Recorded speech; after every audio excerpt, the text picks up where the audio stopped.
remontan a cuánto tiempo atrás y qué tan avanzadas están.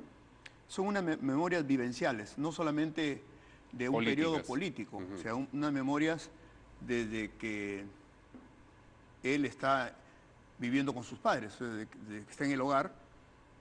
O sea, cuando estaban se remonta a la infancia. Claro, cuando estaban trabajando en lo que es hoy el Hospital de Enfermedades Neoplásicas, antes eso era la Hacienda La Calera. Entonces, ¿cómo hacían los desplazamientos sus padres o su madre para poder adquirir los víveres? Venían a pie hasta este antiguo mercado de Surquillo, que yo no me imaginaba que era tan antiguo, y luego la manera como preservaban los alimentos, y en fin, su parte estudiantil, la parte universitaria, cuando le ha tocado ser también rector de la Universidad Agraria, y luego la parte política y todo Pero lo la que ha parte conllevado. política es la que ocupa, digamos, una mayor porción. No, sí, claro. Concita el interés, por supuesto, pero de lo que usted ha visto, me mencionaba hace un rato que 400 páginas ya debe tener escritas. Sí, claro. De esas 400 páginas, la porción política es, digamos, el 60, 70%. Sí, aproximadamente, sí, claro. Lo que pasa es que está complementado con lo que ha sido toda esta transformación de Lima, ¿no? La época de los tranvías, cómo serían ahora tan necesarios como las ciudades más avanzadas del mundo con sus trams, ¿no? Y el transporte público. ¿Ya ha leído usted la parte en la que reflexiona sobre el 5 de abril o no? Mira. Bueno, el 5 de abril nosotros... No, pero digo, ¿ha leído en las memorias usted esa parte o no? Hemos conversado muchas veces sobre el 5 de abril, ¿no? Sí. Que evidentemente está plasmado en las memorias. Y cuál fue las razones para poder llevar a esta situación excepcional. Él se sostiene, digamos, en que eso no fue un atropello, ni siquiera un error, sino que fue un mal necesario, digamos, y lo demás lo discute. Claro, lo demás lo discutimos. Sí. Fue una necesidad quizás impostergable, visto que no solamente porque no se le otorgó las facultades, nosotros como grupo político siempre hemos otorgado facultades al Ejecutivo.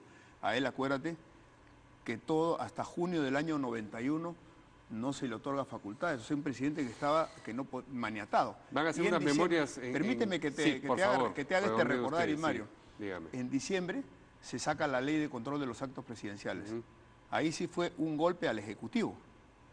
Entonces el presidente la observa la ley, y la última semana de febrero el Congreso insiste que es su facultad constitucional, insiste y promulga esta ley de control de actos presidenciales, y luego vino ya el 5 de abril, ¿no? Si, digamos, insiste en considerar el 5 de abril ni siquiera como un mal necesario, va a entrar en conflicto con la visión que tiene Fuerza Popular ahora del 5 de abril. La Fuerza Popular comandada por Keiko, digamos. Estamos haciendo una descripción histórica, ¿no? No podemos negar lo que ha existido. Pero hay una evaluación. Entonces, de lo que existió. Pues, la evaluación pasa también porque el 85% de la población apoyaba el 5 de abril. Eso no hay que olvidarlo.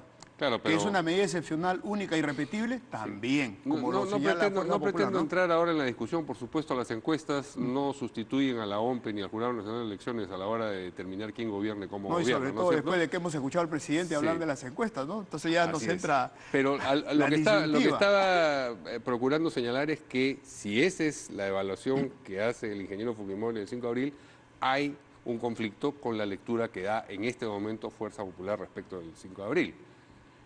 Bueno, hemos escuchado a algunos miembros, como también hay miembros de Fuerza Popular que... Keiko, estoy hablando de Keiko, de la líder, la ex candidata presidencial en 2 oportunidades de Fuerza Popular. Yo no he escuchado a Keiko disentir del 5 de abril, ¿no? Porque también hay posturas antes de esta última elección donde sí hemos señalado claramente que fue una medida excepcional. No, irrepetible, ¿no? Pero cuando dicen irrepetible parece que tuvieran casi devoción por la medida. No, ese fue un caso único, no puede volver a suceder. Fue un caso único, pues tampoco, fue un caso único, esa es la realidad. Sí. No tapemos tampoco el sol con un dedo, ¿no? Bueno, es interesante constatar que esa lectura sigue presente en el sector más afín al... El informe de la Universidad Notre Dame de Nueva York inclusive es completamente positivo, si lo lees o si no te lo hago llegar, a lo que pasó el 5 de abril, ¿no? Ah, bueno, pues seguramente puede haber informes de toda naturaleza. Es un estudio universitario, ¿no? Ah, es suficiente. En fin, vayamos a lo que ocurre en este momento con el fujimorismo. Usted, que ha sido integrante de la bancada fujimorista hasta hace poco más de un año, ¿está conforme con la manera como esa bancada, la actual, se ha conducido respecto de la huelga magisterial? Han tenido intervención, han tenido alguna intervención. Yo no estoy conforme con el manejo de la huelga ministerial. Magisterial, ¿No es cierto? Desde sus Ya, pero eso es lo que ¿no? le concierne al gobierno. Yo le pregunto a la bancada, Claro. el hecho de no haberse integrado al equipo que participó de la negociación en el Ministerio de Educación, el hecho de haber recibido por su parte al dirigente Castillo y a su gente, en fin, a toda esa circunstancia. Lo rescatable, Mario, es que se han hecho esfuerzos para tratar de solucionar la huelga. Que si fueron esfuerzos conjuntos o esfuerzos singulares de la bancada, al final de cuentas son esfuerzos que se han hecho en aras de poder terminar con esta huelga, bueno, que ha llevado pues más de 72 días. ¿Qué tan positivos fueron los esfuerzos del fujimorismo? Los esfuerzos no han sido positivos para nadie, porque hemos tenido una posición de intransigencia, ¿no? Una imposición de intransigencia que ya llevó a un rechazo de la población. Creo que el señor Castillo ya se equivoca, inclusive paralizando el tránsito un día que es importante para los que tienen afecto por el fútbol, ¿no? Paralizar ahí todo, se demoró hasta la selección casi 2 horas en llegar al estadio, estaban un poco ya contracturados de tanta espera. Van a perder por walkover, ya. No, pero por eso, pues, o sea, cuando ya cometes esos excesos, ya realmente la gente genera rechazo.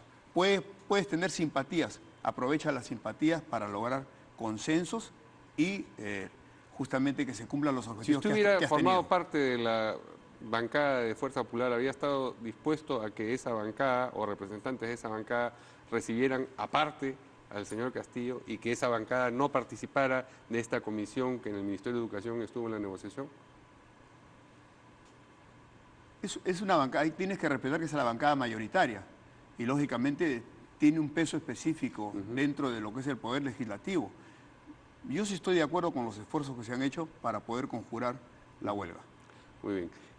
¿Tiene usted una idea formada acerca de este presunto fallo del Tribunal Constitucional, su legitimidad y lo que puede producir en las distintas bancadas presentes en el Congreso? Veamos los diferentes escenarios. Sí. Un escenario es que no se puede deslegitimar al Tribunal Constitucional. ¿Usted cree que si ese es efectivamente el fallo, hay que acatarlo? El Tribunal Constitucional es el intérprete máximo de la Constitución.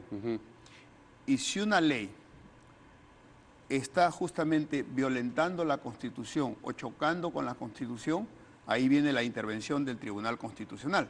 Contigo creo que lo hemos visto en la semana, este probable fallo, este presunto fallo, porque sí, no hay todavía no hay un conocimiento oficial del mismo. No está la resolución en el peruano.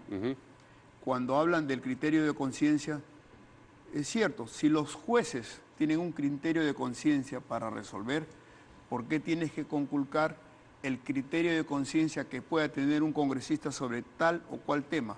Eso no lo hace plausible de una sanción o de una suspensión con su partido político. Eso a mí me queda claro. 2, en cuanto al mandato imperativo, los congresistas no tienen mandato imperativo. Entonces, el hecho de conculcar o anular el mandato imperativo diciéndoles que sí quedan fuera de las bancadas, no pueden estar en mesa directiva, no pueden presidir comisiones, etcétera, etcétera, etcétera, estás conculcando allí porque los congresistas, Mario, son pares. Nadie menos congresista ni más congresistas. Son pares que eligen una mesa directiva por un año para que dirija el Congreso. De manera que usted está de acuerdo con la sustancia de lo que ese presunto fallo dice, pero además está de acuerdo con el hecho de que si ese fallo resulta ser el que conocemos, hay que acatarlo, porque eso es lo que está en discusión en este momento en el Congreso y eso es lo que discute parte de la bancada fujimorista. Pero es que hay que acatarlo, no lo dice Mario Ghibellini ni Alejandro Aguinaga. Lo dice Aníbal Quiroga, que es el defensor justamente del Congreso. Entonces, si quien defiende, y probablemente su no hay defensa margen para sea interpretaciones fallida, auténticas de... Ya vas a comenzar con lo mismo. No hay margen por supuesto que no hay margen para interpretaciones auténticas. Sí. Los fallos son de observancia obligatoria. Los fallos del Tribunal Constitucional son obligatorios. Y la circunstancia de que se haya filtrado antes el fallo, que por supuesto es un problema en sí mismo, pero no invalida la... Eso ya es delito. Yo creo que había una torpeza ahí grandísima del congresista Violeta en pretender dar una primicia que lo único que ha traído es generar todo lo que estamos viviendo, ¿no? ¿Usted tiene una relación cercana con Kenji Fujimori? Con todos ellos. Con todos ellos. ¿Su relación es igual de cercana con Giro que con Keiko? Lo vemos menos a Giro, a Sachi le he visto en la clínica esta semana. Es cierto, a Keiko no la veo desde el mes de abril. Ah, bueno, entonces no me diga que con todos, pues. Estamos en septiembre. Estamos en septiembre, doctor, han pasado... Así es, pues, pero... ¿Ah? 7 meses, ¿cuánto? No, 3-4 Mayo, meses, junio, ¿no? julio, agosto, septiembre, 5 meses, 4 meses. Entonces no me diga que los vea todos con igual regularidad. ¿Por qué no la ha visto a Keiko en todo este tiempo? Porque no hemos tenido oportunidad de... ¿O hay una tensión? No hay ninguna tensión. No hay ninguna tensión. No hay ninguna tensión, yo creo que ya se tomaron las decisiones y cada quien responde pues, políticamente por las decisiones que toma, ¿no es así? Tú me señalabas lo que acontece en el grupo y vemos que hay una suerte de presentar, pues, por decirlo menos, inconsistencia de determinados congresistas que están en nuestra bancada.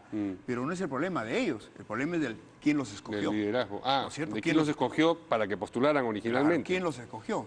O sea, ahí sí le doy la razón a Kenji cuando dice quién evalúa a los evaluadores. O sea, estos evaluadores... ¿Y dónde no le da la razón a Kenji? Que no tienen profesión algunos, ¿cómo pueden haber hecho aprobar esta evaluación a determinadas personas, salvo que los quieran a imagen y semejanza, ¿no? Claro.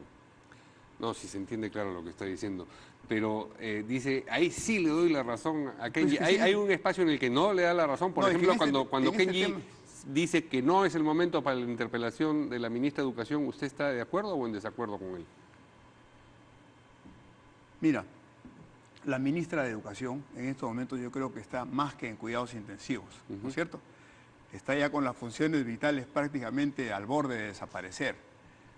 Entonces, esperemos que pase todo este tiempo y que ella misma de iniciativa vea que no puede pues, conducir un sector, ¿no? Pero la pregunta que le decía yo, doctor, es, ¿está usted de acuerdo o en desacuerdo con la observación de Kenji Fujimori en el Congreso? O sea, no es una observación casual y marginal. Ahora es extemporáneo, ¿no es cierto? En su momento, él señalaba, a mí me parece con buen criterio, de que no podríamos traerla al Congreso cuando estábamos con una huelga pues, que nos agobiaba a todos los peruanos. Una huelga donde todos son perdedores, Mario. Pierden los alumnos, pierden los padres de familia. ¿Y qué cosa han ganado los profesores? Bueno, nada que no hubieran ganado hace 3 semanas. Todos somos perdedores por la intransigencia de una persona que tendrá pues, que responder ante su gremio y ante el país por esos excesos, ¿no? ¿Otra vez? No, otra vez no, pero claro, porque yo le pregunto una cosa y usted se me va al lado a hablar de Castillo, que son por supuesto estamos saliendo por las puntas ahora que juega la selección mañana. Muy bien. ¿No cree usted que la eventual aprobación, la eventual validación, digamos, de este fallo en el Congreso vaya a producir un problema en la bancada fujimorista? No creo, porque Kenji lo que ha señalado es que no, nosotros seguimos en nuestro partido, ¿no? O sea, si bien es doloroso estas decisiones que se han tomado, pero somos fundadores de un partido que nos costó muchísimo recolectar firmas y hacerlo, ¿no? Entonces sí llama la atención que hay gente con una larga trayectoria multipartidaria y que ahora censura la ley antitránsfuga. Por ejemplo. Kramer contra Kramer. No digo nombre, ya no me no, Bueno, muy Kramer bien. contra Kramer, ¿no? Entonces. Ok, muchas gracias al doctor Aguinaga por esta entrevista y nosotros nos vemos mañana aquí en De 6 a 9. Buenos días.